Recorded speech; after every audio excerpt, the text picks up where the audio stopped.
This is Chapter 6, Section 4, Properties of Special Parallelograms. Your objectives for this section are to prove and apply properties of rectangles, rhombuses, and squares. You're also going to use these properties of the rectangles, rhombuses, and squares to solve problems. Don't forget to pause the video so that you can write your essential question using your DOK chart.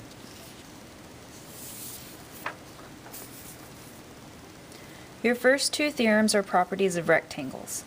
So if something is a rectangle, then it is a parallelogram. If something is a rectangle, then the diagonals are congruent. Now this one is kind of a loaded theorem because it means that you can use all of the things that you learned from parallelograms in Chapter 6 Lesson 2. So if you want to go back to that section right now and review what this means, because you've learned a lot of theorems about parallelograms, then I suggest that you go ahead and do that and then come back.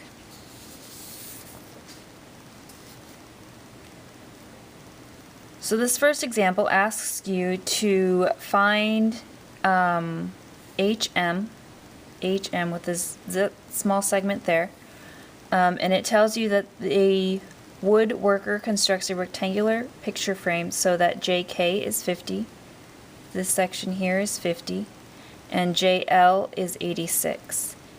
Again, we need to find HM. You know that the diagonals are congruent in a rectangle, and it's telling you that it is a rectangular picture frame, so we can start with that. Because the diagonals are congruent, I know that KM is going to be congruent to JL. And I know by definition of congruent segments that KM will be equal to JL. And I know that JL is 86. I know that because this is a parallelogram, all rectangles are parallelograms, because this is a parallelogram, the diagonals bisect each other. So I know that HM, which is what I'm trying to find, is going to be half of KM. And we found out that KM is also equal to 86. So I know that HM is going to be half of 86, which gives me 43. Does it tell us? Oh, it does tell us. 43 centimeters.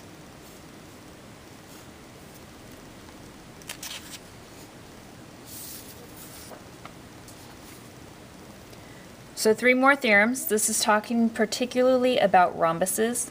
A rhombus is kind of a squished square. So you know that all 4 sides of your rhombus are going to be congruent. And you know that if it's a rhombus, then you can say it's a parallelogram. And again, everything from 6-2 will apply. So everything you know about parallelograms. If it is a rhombus, you also know that the diagonals are perpendicular, which means these diagonals are going to intersect at a 90-degree angle. If it's a rhombus, you also know that each diagonal is going to bisect the opposite angles. So this diagonal is going to cut angle C in half. Angle 3 and 4 are equal to each other, or excuse me, congruent. Their measures are equal. Angle 8 and 7 are also congruent. Their measures are equal. And then this diagonal cuts angle B and angle D in half. So 1 and 2 are congruent, 6 and 5 are congruent.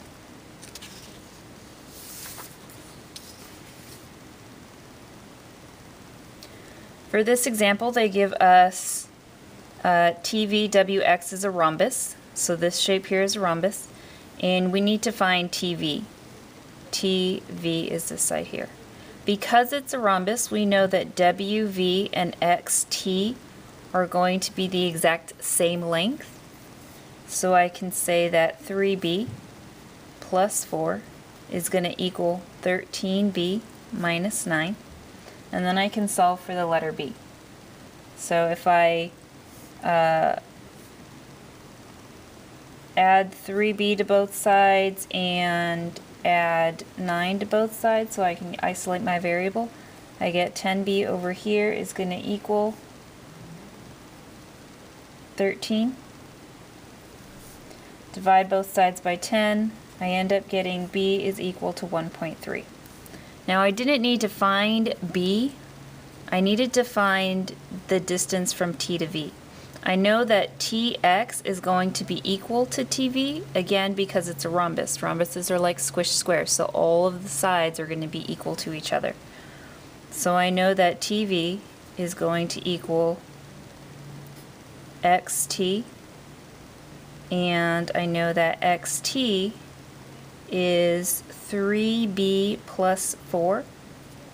I can also substitute 1.3 in for B, so this is 3 times 1.3 plus 4, which is going to give me my TV, which is what I'm looking for. And after solving that, I should get 7.9.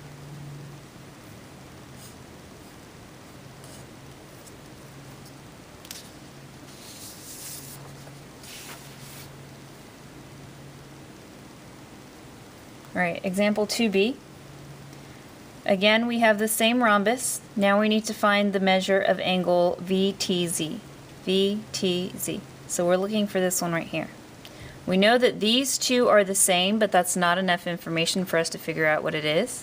We also know that this angle here is 90 degrees. Because they tell us it's a rhombus, I know that the diagonals intersect at a 90-degree angle. So what I can do is I can say 14a plus 20 equals 90.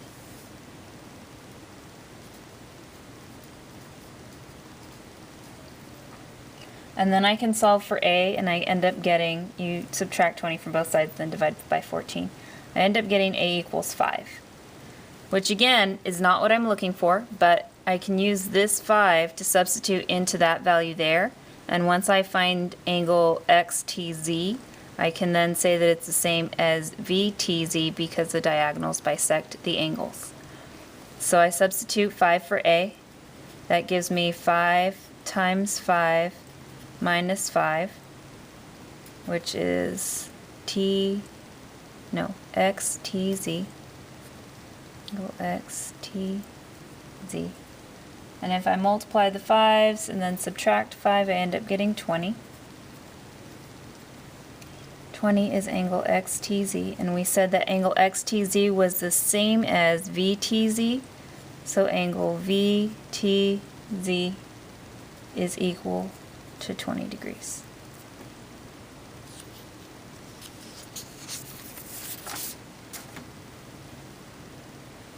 Last example, we need to show that the diagonals of this square, EFGH, where's E? Oh, here it is. EFGH are congruent, perpendicular, and bisector. So there are 3 different things that we need to find. In order to find that they're congruent, we need to know that they're the same length and the same distance. So this we're going to use our distance formula. To show that they're perpendicular, I need to know that the diagonals have slopes that are opposite reciprocals. And then to show that they're bisectors, I need to find the midpoint of each, and I need to know that they're the same point. So we're going to start with showing that they're congruent. Like I said, we're going to use the distance formula. So I'm going to start with EG. Point EG. So we're going to find the distance between these 2 points here. It's going to be the square root of 3 minus a negative 4 squared plus 0 minus a negative 1 squared, and that's going to give me the square root of 50. Then I'm going to find FH. Again, this is the distance formula, so I'm plugging my points in. FH, so this point here and this one here. We're going to get 0 minus a negative 1 squared plus negative 4 minus 3 squared. And if I figure that out, I'm going to get FH again equal to the square root of 50. So they are congruent. Now I need to check if they're perpendicular. In order to see if they're perpendicular, we need to make sure that their slopes are opposite reciprocals. So I'm going to start with the same one, EG. And slope is a change in y over the change in x. So using this point here and this point here, I'm going to get 0 minus a negative 1 over 3 minus a negative 4, and this is going to give me a slope of 1/7. Now I'm going to find the slope for FH.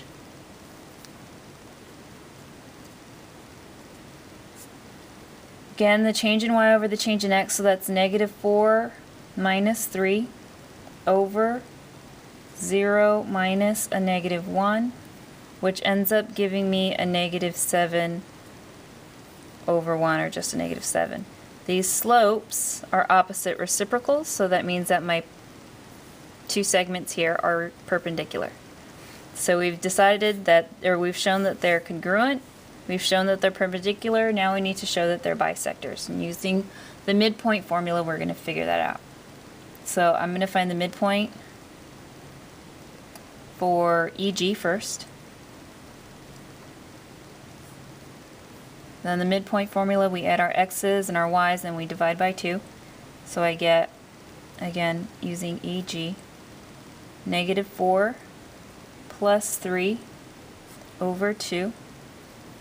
And then negative 1 plus 0 over 2. First one is our x values, the second one is our y. That gives me a negative 1/2 and a negative 1/2. And then the midpoint of FH, hopefully I have enough room for that. I've got a negative 1 plus 0, so we're using these 2 points right here, F and H, over 2. And then our y values are going to be 3 plus a negative 4, again over 2. And that's going to be a negative 1 over 2 and a negative 1 over 2 again. So the bisectors also ended up with the same, or excuse me, the segments also ended up with the same midpoint, so that means that they are also bisectors. So we've proven that the diagonals for this square are both congruent, perpendicular, and bisectors. If you have any questions, watch the video again. If you have further questions after that, make sure that you write down your questions at the bottom of your notes so we can talk about them tomorrow.